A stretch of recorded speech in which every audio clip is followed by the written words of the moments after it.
Hello and welcome to episode 2 of our podcast Faith Talk, where we talk about all things theology, religion, worldviews, pretty much anything, life's tough questions, and all that.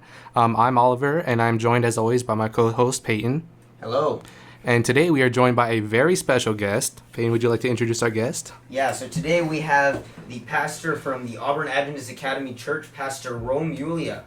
He is pretty new to the area. He's been here, a year and a half? Year and a half now. Year and a half now, right when COVID started. That's right. So you obviously are a pastor at the church. You also help lead out in the apologetics group that we have here going at Auburn Adventist Academy. That's right. And that's going to kind of help lead into this discussion today because I've personally benefited a lot from the discussions we've had in that class regarding the history of philosophy and theology when it comes to Socrates, Plato, etc. And I think that would be where we'd start. Okay. So I guess just if you could give us like an outline of the history of like a summarization of what we talked about in the apologetics class. Yes.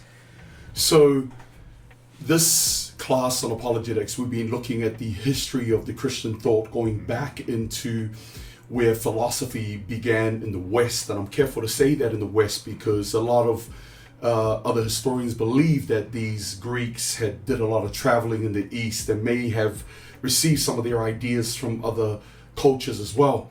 But the idea began when the Greeks decided that they were going to depart from the mythos period. They wanted to depart from the idea of myths. So while departing from the mythos, they were leaning into the philos, which for them, they no longer believed that the gods that they were serving were actually real.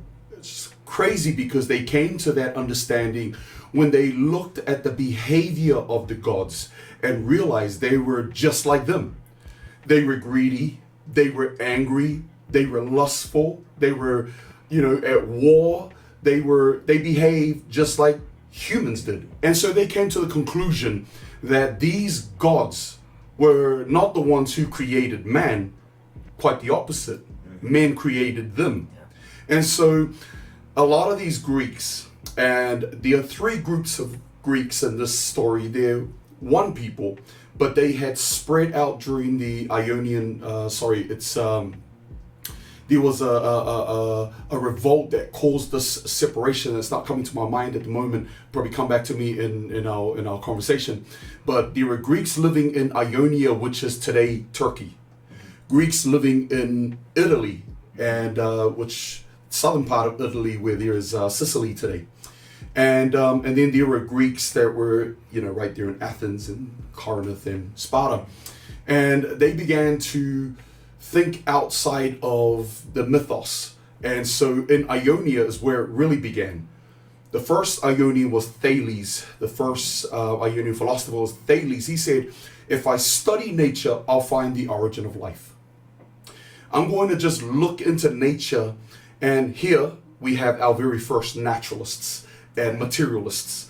And so he looks into nature and he says, there are all these elements. I think today we have like 112 elements. Back then, it was like the primary four. And so they were looking for the element that brought about everything else. And so Thales says, through his research, he said, it's water.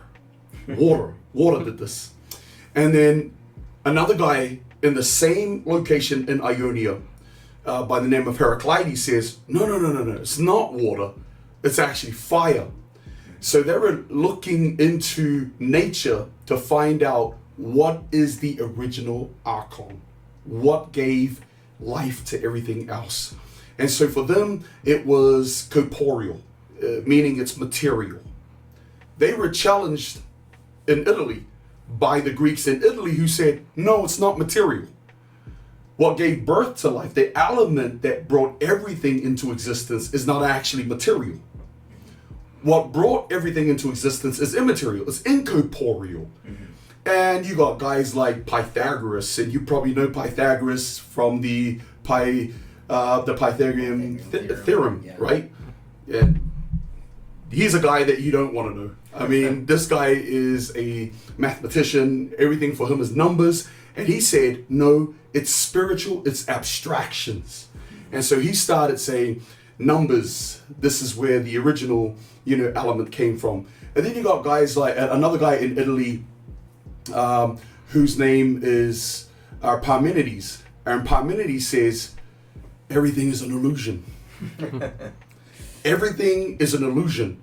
And one of the guys that articulates Parmenides very well is Zeno. And you got like the paradox of Zeno's paradoxes. And he starts to mess with you. He starts to say like that everything that we think moves is not actually moving. He says that everything is pure rationale. And so the guys on the other side said, no, everything is empirical. Everything is material. It's scientific. So the battle between the two began to break out. The Athenians jump in and they're saying, it's not just one element, it's plural elements. And so while they were debating this, they gave way to what you would call the philosophical impasse. And what comes out of a philosophical impasse is skepticism. Whenever you get like people giving answers, intense and profound answers, and they all sound right, you're like, oh, you know what? Nobody cares about the deep and meaningful questions of life anymore. I can't be bothered thinking about it anymore. And during this age of skepticism, two groups came out of that. Is the sophists and the cynics. The cynics were like, everything in life is meaningless. Everything is meaningless. Everything is just a waste of time. You got philosophers like Diogenes, and Diogenes would roll a barrel up a hill and then let it roll down, then roll it back up the hill and let it roll down. And people were saying, Diogenes, what on earth are you doing? And he would say, I'm doing exactly what everyone else is doing. Nothing. Nothing that actually has any meaning anyway. Mm-hmm. And so with the sophists, one would say that one of the greatest sophists was a guy by the name of Socrates. Mm-hmm. And so Socrates, he kind of pulled away from trying to study nature. And Greece during this time was leaving an oligarchy system, which is a system that was ruled by a tyrant. We only remember tyrants today for those who dictate. Yeah. And so they were leaning towards an idea of democracy. Power is with the people. And that kind of got Socrates scared, man. Mm-hmm. Socrates was like, democracy can be dangerous if the people are ill-informed. Yeah. If people don't know much, the majority, it's democracy doesn't say 1 + 1 = 2. Democracy says it can be 1 + 1 = 4 depending on the majority. Yeah. And so Socrates was wanting to inform the masses, and by doing that, he requires an answer from the oracles in Delphi. And the temple in Delphi, this oracle, it had a sign at the door. In Greek, it's gnotisiaton, which means know thyself. And a friend of Socrates went there to ask the temple priestess, like, tell me, who is the wisest in all of the world? This is a question that Socrates was asked. Because for Socrates, if we can find somebody who has it all together, who's wise, he can go and seek knowledge from him and thereby inform the rest of Greece. So the friend goes there and the priestess says, Socrates. Goes back and tells Socrates, and Socrates says, me? Man, I know nothing. And he thought about it, and there's what it is. There's where that famous quote comes from. Socrates says, all I know is I know nothing. The fact that he knew himself, gnotisiaton, the fact that he was conscious and aware that he knew nothing made him the wisest. Yeah. So he started asking everybody like questions, and they always had an answer. And Socrates says, oh, well, you're not wise. He got under people's skin. And so one of the most famous dates in Greece history is 399. It was the day that Socrates was executed. And he was executed, but not before one of his greatest students grabbed his ideas and ran with it. His greatest student was Plato. And Plato ended this philosophical impasse by creating a synthesis. And the synthesis that Plato came up with was, they're both right. Corporeal and incorporeal are both right. The synthesis is corporeal is down at the bottom called the receptacle. Incorporeal is at the top. It's the spiritual. It's the ideal. Now, Plato is a rationalist. Okay, he was a rationalist because he understood that the meaning in life existed in the ideal world. Now, to understand where Plato was coming from, and this is the sum up, and I'm respectfully summing up this man's, philosophy, which is huge. We're taking some classes to cover that. Yeah. And so in a nutshell, he tells this parable. His parable says that men were in a cave and they were being entertained by shadows. They were stuck in that cave because they were looking at these shadows, entertained by the shadows. Now the shadows came from a hole in the cave from above. The sun would shine through, and if a rabbit was to go past, the sun would shine through and the shadow of the rabbit will go up against the wall, and these people were fascinated. Look at that. That's a rabbit. And they were just like, their whole life was centered around these shadows. A grasshopper would go past. Whoa, a grasshopper. A deer. Oh, a deer. But they weren't looking at the real thing. They were looking at the shadows. Until one day, one of those guys had the audacity to think outside and decided to find a way to figure out where those shadows are coming from. Someone asked a critical question, where is that coming from? And so he followed it, and it brought him to a hole, and he came out, and the moment he saw the sun, his eyes, he couldn't see properly. Plato said, whenever you're hit by knowledge, you don't ever understand it in the beginning. But as he continued to stay out there, he began to realize that's the sun. That's a tree. Oh, now that's a rabbit. He's now not looking at the shadow, but he's looking at the real thing. And he's looking at the grasshopper. And he was enlightened. And not only that, he wasn't satisfied with just knowing about it. He wanted to go back into the cave and tell them. And so when he began to tell them, you guys are looking at shadows, the real thing is out there. When he told them, nobody believed him. You know what they did to him? They went to kill him. Wow. Yeah. Now this story takes place like 300 years before Jesus. Yeah. Dang. This story takes place 300 years before Jesus. So Plato says that we ought to be living in the ideal. For him, it's the spiritual. Like he said, you would not know what beauty was unless there was a standard for beauty. And so he began to his work was to get people to think in the ideal, and he said the receptacle world is the world of shadows. That is the material world. So he would say the material world, the flesh is bad, but the spirit is good. Remember that language. That language will permeate the Greek minds, that by the time Paul comes into the scene, he will borrow those words. Sarx, flesh, pneuma, spirit. Anyways, you got this era now where Plato has now, the Platonism has spread. Everyone is agreeing with Plato, ends skepticism until his student arrives. And just when you think that Plato has answered all the questions, his student comes in, and his student's name is Aristotle. And so in comes Aristotle, and Aristotle didn't disagree that both were right. Aristotle comes along and says, yes, both are right.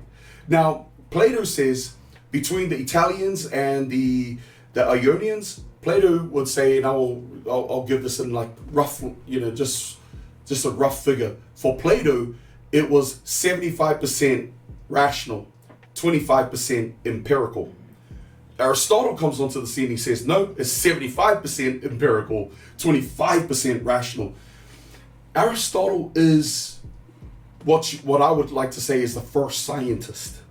He categorizes everything, and he doesn't believe in an ideal world and a receptacle world. He just says he would say Plato, and they used to have these debates in the school, the academy. They used to have these debates, and the students would benefit from their debates Because Aristotle would challenge him, and Aristotle would say, you see, my problem with the ideal world, Plato, is I can't reach into it, bring it here so I can measure it, weigh it. So he says, he came up with two concepts. It's potentiality and actuality. Some things are actual, and then some things are potential. And so these two big giants began to clash. And what do you get? A philosophical impasse. And what does, philosophical impasse brings about skepticism. This time, this skepticism brought two new movements. The movement was Stoicism and Epicureanism. And Epicureanism, in a nutshell, is like seek pleasure, but it's not what we think. For Epicurean, he says, don't seek pleasure that brings about pain. You see, that's the hedonistic paradox, where cake is pleasurable. Too much cake can bring diabetes. Put limits on it. That's right. Exactly. He would even say, stay away from sex because it causes so much trouble, right? Psychological, emotional issues and things like that. Like these guys knew back then. And then you got the Stoics, where Stoics were basically saying, no, it's mind over emotions. He's like your Ben Shapiro, right? It's like facts don't care about your feelings. You know, you got to keep your feelings in check. And if you started to like cry or weep at a funeral, they'll look at you and say, "Oh, he's a weak man." You know, that's why they still use the term today, and they would say like, "Yeah, he's very stoic," when they don't have any feelings. So for them, they say that both movements are looking at trying to survive the realities of life, the simple things of life. And so these two movements were around when Christianity came. Right. Acts chapter 17, Paul turns up in Athens. And when Paul turns up in Athens, he begins to talk about God. And when he introduces the concept of God, this is where you start to see that Christianity, the idea of Christianity, is now coming into Europe. And so in a nutshell, that's like the history of how philosophy was already leaning towards some idea of God. Now, the reason I say that is because these Greeks believed that there was something out there. Heraclides said, even though he was a materialist and a naturalist, he said there is laws in nature. Like, for example, the law of gravity. Who put it there? Yeah, has to be a lawgiver. There has to be a lawgiver. And so he didn't really know. All he knew was there was logic in nature. And so he called that logic logos. So when he said logos, you got like Plato, who comes around and says the standard at the pinnacle of this ideal world is the demiurge. That's his god. Aristotle comes and says, no, it's prime mover. The protostatus, it's this prime mover that moves everything. Paul comes along and says he's Yahweh. His name is Yahweh. And he begins to talk about Jesus. Yeah, that's a really good, I'll lean in here. It's a really good segue into that. I don't know if we have anything else we want to discuss on the early philosophy before Christianity. Yeah, it's kind of interesting how they were, like you said, they were going in nature to find that. And at least for me, when I go out in nature, I do see evidence of a God. You know, it's like when you look at a building, you look at creation, there has to be a creator, right? Right. That building didn't just build itself, you know? Yes. So when I go in nature, for me at least, that's proof of a creator right there. That's right. Yeah, that's all I need. That's Romans chapter 1, verse 20. Yes. For since the creation of the world, people have seen the earth, the sky, through everything God has made. They can clearly see his eternal power and his divine nature. Amen. Yeah. Yeah, exactly. And there are a lot of Greeks that were living before Jesus, living before Christianity reached there, but they already knew that there was something out there. They couldn't put their finger on it, and they believed that there was something that was holding things together. And it's interesting that Aristotle's ideas was not, we had these ideas. It lasted right throughout the Middle Ages. Yeah. It went for another more than 1,000 years. His ideas were still around until the scientific revolution, when they started. There's the telescope. Yeah. Some of these technologies were the only ways in which they were able to relieve themselves from the Aristotelian ideas. But you think about these guys; they didn't have these technologies, and yet they were still able to conclude that we're not alone. There's something out there that's holding things together. Yeah. Yeah. I think that we're keep segueing right into Jesus. Jesus always gets brought up, and I think for me, I was been talking about this a lot lately. Is just the person of Jesus of Nazareth, and I think that the way I like to put it is that in order to get to know Jesus Christ, you must first get to know Jesus of Nazareth. Right. And I think that that's a key thing here when we talk about all of that. It leads into the person of Jesus of Nazareth coming on the scene, to the things he said, the things he did, and the way he rocked the world. Yeah, I think that would be a good segue. We can talk about that. Yeah, and remember when Socrates was talking about wanting to find who was the wisest. Yeah. Friedrich Nietzsche talked about if there was no if we're getting rid of God, he says we need an Übermensch, a Superman. Yeah. By which we can conduct ourselves, set what is ethical, what is moral. Without Jesus, right? You need to figure that out then. And well, that didn't work. We saw what happened in the 20th century, right? We thought that we can live outside of the idea of God, and that brought a lot of atrocities during the 20th century. So Jesus stepping into our history gave us something that no one else has been able to bring. And here's the thing. Jesus talked about this idea of restoration, not escapism. The idea of escapism is this idea that when you die, you go to another world or you go to somewhere else. These ideas are still in Christianity, by the way. Yeah. But Jesus talked about a restoration, not just the restoration of life, but he also talked about a cosmic restoration. Restoration of the world. The world, even animals, everything that God has made, he talked about this restoration.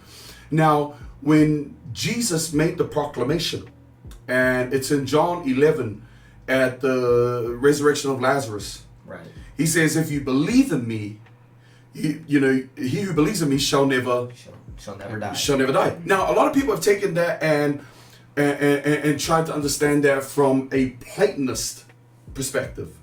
The Platonic idea that no one really dies. Yeah. The spirit lives on forever. Now, we know biblically that in Genesis we're told that God brought dirt, and then he breathed the breath of life, ruach. He breathed life into dirt, and thus man became a living soul. Yeah. And we know from Genesis that the soul is not something that can survive on its own. It's a combination of the breath of God and dirt. Like, for example, you can bring to me wood and nails. Combined, it can be a chair. Yeah. Separated, no one says it's a chair no more. It's just wood, and nails. Yeah. Dirt and the Spirit of God, because the Spirit of God is eternal. That's his breath. Goes back to him. And dirt goes back to dirt. The combination of these two things is the soul, right? And so for Christ, what he was saying is nobody ever dies. We sleep. But we sleep, there's this executive judgment that takes place at the end of the world. God is going to, before that judgment takes place, he takes those who have fallen asleep in him. That means they will never die because they fell asleep in him. Death is the result of sin. And so for Jesus, he says that the sin issue, he's going to deal with it eternally. No one needs to ever be, perished eternally because Jesus is going to deal with the issue of sin. The problem is that there are going to be people in that time that do not want Christ. Right. And so for them who do not believe in Christ, do not want Christ, they'll taste death. Yeah. Problem is, they're not going to be able to come back from that death. Yeah. That's why it says the wages of sin is death. And only Jesus at this point, only Jesus has ever tasted death. Everyone else, Yeah. they sleep until that time in which the voice of the archangel calls them. And that's why Jesus says that, no one ever who believes in him will ever die. Because yes, you can sleep and rest. That's where we get the whole RIP, rest in peace, right? But then again, the state of the dead doctrine is, some people say it's an Adventist doctrine. You can find this doctrine going all the way back to the apostles. But this is what Jesus brings. He brings something that no one else brings, which is, I will give you life eternal. And if he can give you life eternal, then he holds the key to the one thing that brings this meaninglessness to humanity, which is death. Because if death cannot be dealt with, if there's no such thing as restoration, then the question is, what's the point of living? What's our reason for existence if there is no eternal life? I remember a man that was sitting on he was at the edge of his bed. He was about to die, and he was an atheist throughout most of his life. And he said to me, Rome, can you just tell me, I'm dying. What was the point in living? Because if there's nothing after this, and he said, I don't even know why I didn't think of this before, but I'm now thinking about it every day, like I'm going to die. And in the beginning, I thought, if I just leave a good legacy, that'll be worth it. He said, that matters nothing to me right now. I want to be around to see my children, grandchildren, great-grandchildren. He can't even think when he wants to actually end life. It's like, do you want to live forever? It's like somebody would say, no, I just want to live a good life. And then when that time comes, it's like, when do you want it? Today? No. Tomorrow? No. Next week? No. Next year? No. Well, that sounds like eternal life for me. Everybody wants it. Nobody ever wants to come to a point where life is going to end. But if life does come to an end, then the question is, what was the point in living in the first place if there's nothing after this? And I guess the biggest question is, why do we long for it? Right. I think, that kind of reminds me of what C.S. Lewis said when he talked about this longing for something. He's like, if I find myself desirous for something that nothing in this world can satisfy, only explanation is I was made for another world. That ideal and the receptacle world. That's something that I think all of us can relate to. I think that's a really, really good point to be made, that we all have that longing. We all know there's something wrong. I think is what it comes down to. We know there's something wrong. I agree. Yeah, definitely. It's almost like a homesickness. Almost. You want to go back home. We're not this place. I'm gonna be honest. The world's pretty bad right now, right? We just say that it's pretty bad right now. I think all of us want to go somewhere better, right? I'd hope so, at least. I'd hope we'd want to go somewhere better. Because right now, if this is home, then that sucks. If this is it, then that's kind of a sad it's a depressing thought. Yeah, it's depressing. And that's why the idea of restoration is such a powerful idea. And it's not just an idea. This is the truth that Jesus spoke about. Restoration. It's like, if you go to a better place, and you may be okay being in that better place, but will you be okay in being in that better place when you know that you have loved ones that are still here, still having to go through this? This is why the idea of escapism, that we just leave this place and go to a better place, just doesn't sit right. There has to be the end of suffering, the end of sin. And this is why what Jesus said was so profound. He was saying that he can actually bring an end to it. And they were saying, how? How can you do this? How can you bring an end to the inevitable? Jesus proved that he could do it by rising from the grave. When he rose from the grave, all other miracles are miniature compared to this miracle. You're asking the question, how was Jonah in the tummy of a big fish? Nobody cares. Jesus rose from the grave. How was he able to part the Red Sea? Who cares? I mean, if the guy can come up from the grave after 3 days, what's parting the Red Sea now? You know what I mean? It's like, that was the mother miracle. Right. Not just because he rose from the grave, but the rising from the grave is evidence that God's plan had been fulfilled. Right. That there would be a sacrifice, a substitutional sacrifice on behalf of humanity, a reconciliation between heaven and earth. And Jesus' resurrection proved all of that was real. Mm-hmm. The biggest problem that we have as humans is waiting. Yeah. For us, I mean, it's not for God. God doesn't live inside of time. He's not bound by time and space, right? For us, we're tested by waiting. You know, the whole antediluvian period, a lot of people lost their lives during the waiting period. Our faith plays a huge part in the whole waiting process. Christ is telling us that he is going to come again and receive us unto himself. So, there's the question in Revelation where it says, how long, O Lord, until you avenge us, which is the last day judgment. And a lot of us always ask the question, like, why is there a waiting process? When people pass away, I think this is the biggest reason that people get turned off Christianity. They get turned off Christianity because if God is omnipotent, and if God is omniscient, why is it that he can't stop the suffering?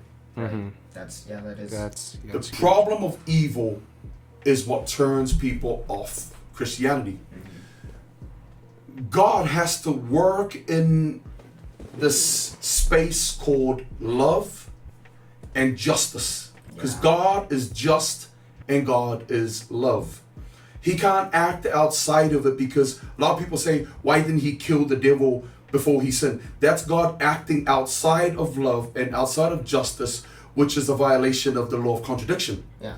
He cannot do that, right? It's like God has to act out of love, not to try and prove love, but because he is love. Not to try and be just, but because he is just. I mean, imagine God, right? He's like in heaven. All the angels are singing praises and worship to the Trinity. And then God turns around to the cherubim on his right, named Lucifer. And then he splatters him in the middle of singing. And all this angel blood, I'm just kidding, by the way. He's gone. And all the angels look at God. What on earth just happened? They think he was a tyrant. Right. Then he's a tyrant. Yeah. And God says, trust me. He was going to cause the death of many in the world. To us, the idea when people say that God should have killed him in the beginning, like, seriously, it sounds noble, but on a practical level, you're going to need, a psychologist, to try and think that, that's rational. It's not rational. So, everyone is innocent until proven guilty. See, we came up with that during the whole Judeo-Christian worldview. Right? Everyone is innocent until proven guilty. God had a system put in place. You cannot say that somebody is guilty until they stand before a jury. This is in the Old Testament.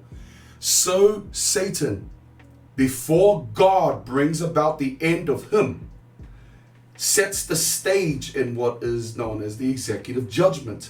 So that everyone can see. I mean, God can do it without a court. God is transparent. God is benevolent. God wants to do everything so that we know what justice looks like and not just what it sounds like. So God acts within these parameters of like justice and love. Even the waiting is an act of justice and love. God has a plan. Now, nobody understands this better than parents. Children can say, like, why do I gotta wait? Why can't I have it now? And they might not have the experience of life to know why parents are telling them to wait. But I think in the waiting, there has to be some sort of reason that you're causing people to wait. And it has to be a great reason. And so what another thing that we have to understand is trust plays a big role in this too. So then we waiting on our parents, we can wait in peace when we can trust them. There's this trust in this relationship. In the same way, God wants us to be able to trust him in this waiting period, because we don't know for what reason. I'll give you a small example. When God brought the people out of Egypt to Canaan, he was in Canaan laboring. on the souls of the people in Canaan. God's people in Egypt saying, God, we've been praying to you, hurry up and get us out of here so we can head towards Canaan. God's graciousness allowed them to be where they are for now. God is going to be with them even while they're in their suffering. But he's also going to be laboring on this side in the hearts of men that they repent. Yeah. Because to hear their cry, bring destruction here, move his people on straight away. I mean, God doesn't operate that way. Again, he's love and just. Yeah. For what reason are we waiting right now? I believe that God is waiting. There are many people that are yet to hear the word. Right. Yet to repent, yet to feel that conviction. And God is partnering with humanity. He doesn't have to, but he has brought us to labor with him, and there's wisdom in that. He wants us to labor with him because it's in the laboring that we see the heart of God. And when we see the heart of God, by beholding, we become changed. You see, when you lead someone to Christ and you rejoice over that person making a decision for Christ, you get a keyhole into his heart. That's what God is like when he leads us. So what better way to shape his children to become more like him than to get them to participate with him in the plan of salvation, rather than let me program you to be like me. Let me just threaten you to be like me. Or why don't I just invite you to come with me? Come with me and see. And if your heart is transformed, and God knows what he's doing, because I can tell you right now, if I was a Christian only because of reading, I wouldn't be a Christian for long. Yeah. But it was the reading and also the walking with God. And I started seeing what Jesus did. And I started believing in what he did. And then I started doing the same thing and seeing those results. And I was like, the more I did it, the more I felt like, man, I'm making a living out of doing good for others. So, yeah. Yeah, I think that brings out a really good point. I keep thinking in my head the word freedom and the word free will. Free will. Yeah, free will. Because you talk about if you just read, then you wouldn't be a Christian for long. I think that's one of the things is that when we're Christians by choice. Right. Most of us are Christians by choice. We choose to love God. We choose to follow his will. And I think that's what makes a relationship. That's when you were talking about Lucifer, and if God had just zapped him right there. If God had just zapped him right there, the universe wouldn't be worshiping him and serving him out of love. They would be serving him out of fear. Yes, fear. And that takes away the free will. And you see it from Genesis to Revelation that God is a God of free will. And that because that's love. Because love by definition has to be freely given. Can't be forced. It has to be freely given. Because it wouldn't be love if God programmed us like robots. Yeah, I like the way, we were talking about Frank Turek before we recorded. Frank Turek always says, if we were moist robots, we wouldn't have free will. That's true. Yeah. That's true. Another thing to do with free will, I'm kind of going back on something you said about how a lot of people are deterred from Christianity because, why doesn't God end the suffering? You have to keep in mind that humanity chose sin way back in the Garden of Eden. God had gifted the earth to Adam, right? And as soon as Adam bit that fruit, it was to Satan. Yeah. He made that choice. That's right. That was a choice. That was a choice. Yeah. Free will. And it's like our world hasn't been the same since then. So, and I want you to also understand that what we're talking about here, we're touching on some deep theology right now because a lot of giants have battled this out. It goes back to Pelagian and Augustine. Is there really freedom? Are we really free? And then you got Calvin and Arminianism that comes around. It's still there today. Calvinism who says that there are people who are saved and they didn't have a choice in it. And there are people that are condemned and didn't have a choice in it. And to be honest with you, it's a topic that I don't like scratching too deep into it because when you scratch into it, you find yourself in a place where it's like, Christ, help me understand this. Right. Because it's how much human effort is there involved in our salvation, right? And so again, it's the question that we have to all ask ourselves is if God is love, can there really be love in the idea of people that are born to just die without any sort of choice in that matter. Sure. You know, and that's the real question right now. That's what's causing the tension. The theology can say one thing, but when you really think about it and process that theology, you have to ask the question, like, does love look like that? Right? You look at your children and say, you know what, and you have the power to determine their future, and you say to one, okay, you going to hell, and you going to heaven. I mean, and then in the same breath, I love you both though. You know, it's like, how do we justify that kind of love? So God is the only one that's immutable. Because he's uncreated. Right. Everything created is mutable, which means subject to corruption. If you're created, you're subject to corruption. Now, somebody might say this, Oliver, Payton. Somebody might say, well, then why can't he create so they don't get corrupted? That's God creating God, already violating the law of contradiction. Once you're created, you're no longer a God. So the fact that they're mutable means that at some point they can be corrupted. And God knows that.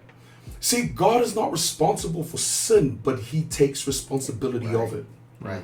And so God says, even though he understands that humanity is going to go down the wrong path and they're going to choose against him, doesn't hold him back from creating mankind. Right. He loves, so he creates anyway. But at the same time, he says, the mutable is going to fix what's immutable. And he goes to fix it by sending his son. Right. So here's the thing.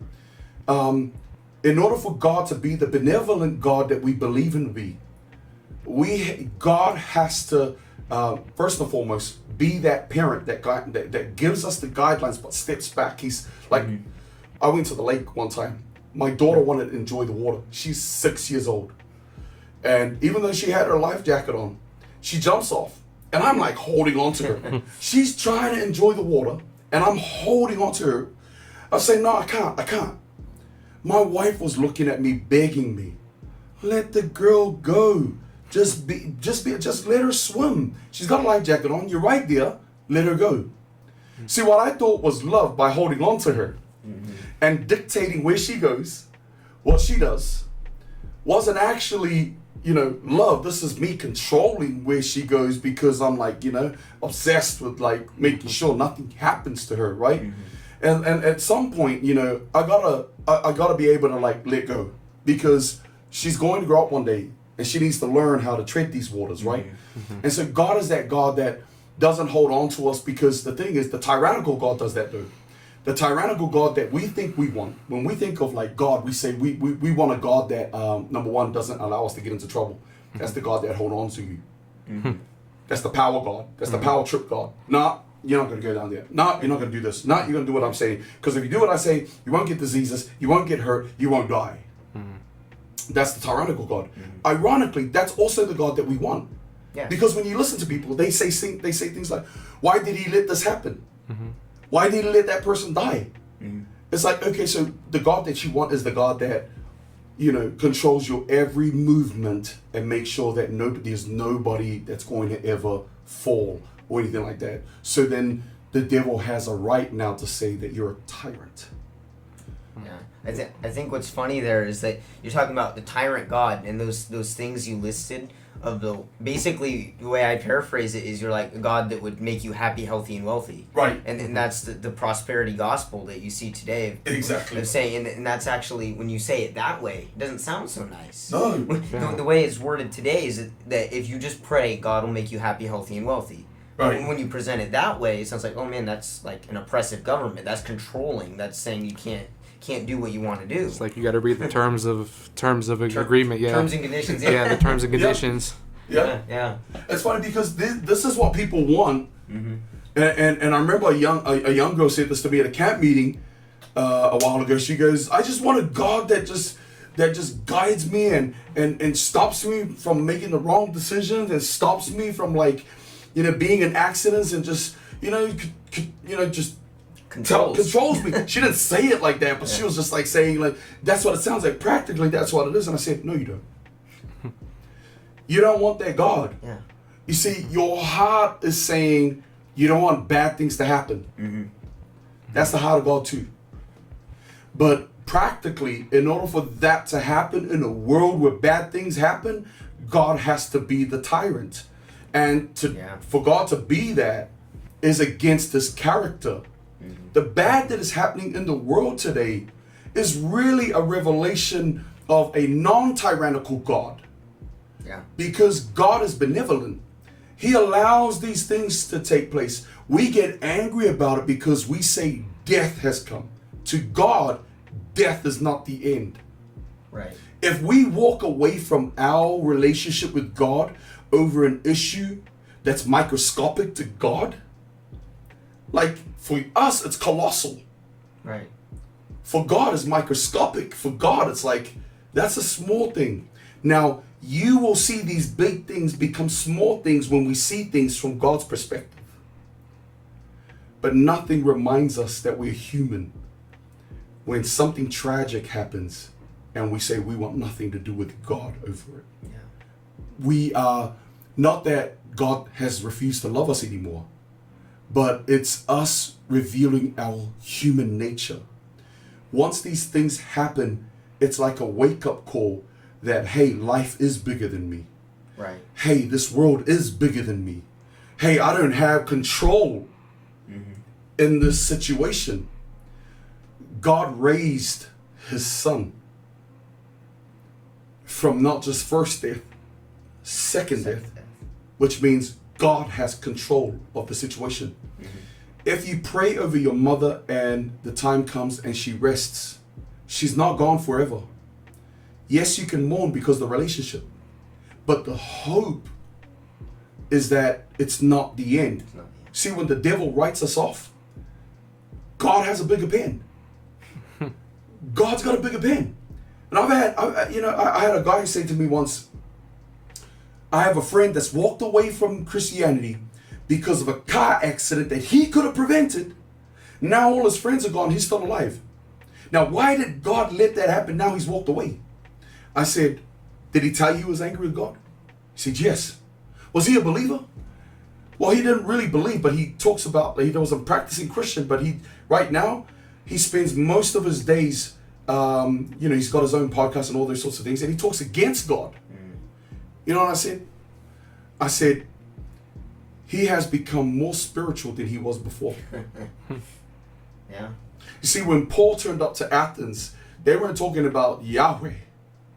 But Paul says, men of Athens, I perceive you to be very spiritual, very religious. Why? Because they're talking about religious concepts, even if they don't understand it. See, this guy talking about his anger of God, and he's talking about, his anger towards, spirituality, or anything Christian, right? He's now in that place where he's more conscious and aware of God. And to me, I think like he's a lot closer to God right now than he was before. Yeah. As Augustine would say, even when you hate God, you still have to sit on his lap before you spit on his face. Right? You still have to be, you still have to be in his presence. You still have to acknowledge he exists in order for you to first hate him, So it's things like that, that makes me like I'm not put off when bad things happen, although I do feel it. I hurt over it. I hurt when I lose loved ones. And that's just me. And I can get angry. God's not against the fact that we can get angry at times. Remember when Cain got angry at his brother Abel? God didn't depart. God was right there with him in his anger, but God was just warning him, like, I can control you, keep you here. Or I can tell you what's waiting if you go out those doors. I said, that's the God that we serve, right? He's a God that is looking at reasoning with us, not controlling us. Right. He's a God that that wants to guide us, but not like manipulate us. He's a God that wants to speak to us, but not force his words in us. He's a God that knocks rather than breaks in our door. Yeah. Although he has the power to do that. He's like, I stand at the door and knock. Man, you're God. You can bust that door down and come on in. You created the door. You created the door. It's like, that's the God we serve though. Yeah. He created the door, but still would knock on the door and say, will you let me in? And that's still the God that still speaks to us even now. Yeah, it's all about, we talk about the God that we serve, and I think that it's interesting with all of the three major world religions, basically. When we talk about Christianity, Judaism, and Islam, basically, there's a lot of similarities, and then there's the distinct differences. I mean, you look at Judaism, it's basically incomplete Christianity. It's the first half of Christianity, and then we just believe that Jesus was the Messiah, and they don't.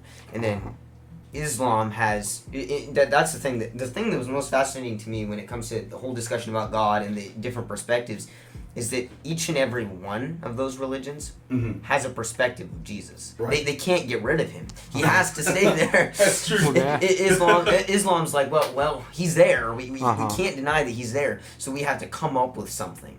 That's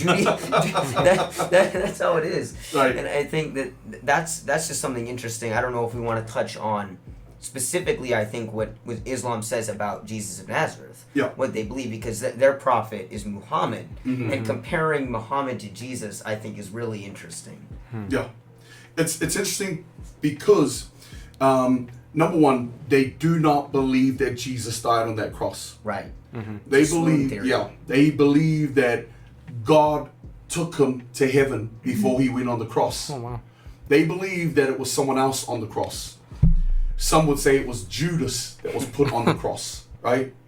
You see, the idea that God not sacrificing is like it's almost Antichrist, right? And so and the thing is that Muslims actually respect Jesus. Oh yeah, they love him. They do. I was talking to a guy that is Muslim, and it was actually here in America too when I first came here in 2019 in LA. And he was saying to me, talking about Muhammad, and he was talking about Jesus. And I said, look, Jesus said something to all the people that had a problem with him. He said something to his enemies, not his friends. He said to his enemies, which of you can accuse me of any sin? Now, you can't ask me that question. I mean, I can't ask that question. Yeah. I mean, if my wife is there, you know what I mean? Yeah. You know, I can't ask that question. Jesus boldly asked that question, not to his friends. To his enemies. He said it to his enemies. Which one of you can accuse me of sin? Now, you look at the life of Jesus, even his enemies could not put a finger on anything wrong he did. You look at Muhammad, and right, his whole life, right, as a merchant, even before he became, a Muslim. His life as a merchant, his life in Mecca, before he had that revelation from who he said was Gabriel, and his escape to Medina, north of Mecca, and the raising up of an army in Medina, going to war against Mecca. I mean, can you imagine Jesus raising up a 12 and then saying to them, we're going to have some sword fighting practices because we're going to go back and take over the Sanhedrin, bring that temple down, and I'm going to show everybody, like, that's what Muhammad did. Gathered men in Medina after he was outnumbered, by the way, outnumbered by the tribes that came out of Mecca to put an end to his movement. And when he won, it kind of made his men feel as if because they prayed and they said, you know what, if we lose this battle, we're outnumbered, we don't have any professional soldiers, but if we lose, then we know that there's no such thing as Allah. Yeah. And so when they won, that kind of boosted it for them. Nobody there said, bro, if this guy is like the next Jesus sort of prophet, why is he fighting?